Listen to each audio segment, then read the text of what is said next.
Hello, hi to everyone. I welcome you all to my channel Mantro, Daily Mantras for everyone. Today I am here with Tilak Mantra. Chant this mantra when you are putting Tilak on yourself. So let's start. ॐ स्वस्ति न इन्द्रो वृद्धस्रवाः स्वस्ति नः पूषा विश्ववेदाः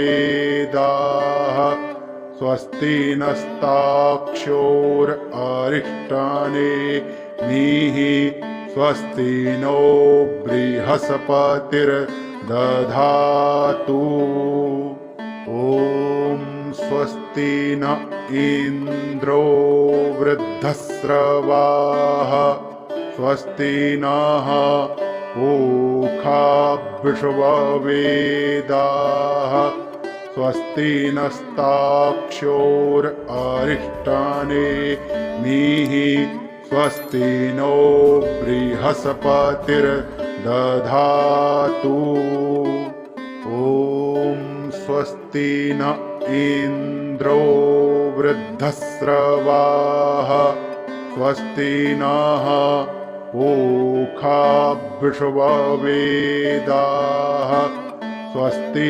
नस्ताक्ष्योररिष्टानेमिः स्वस्ति नो बृहस्पतिर्दधातु.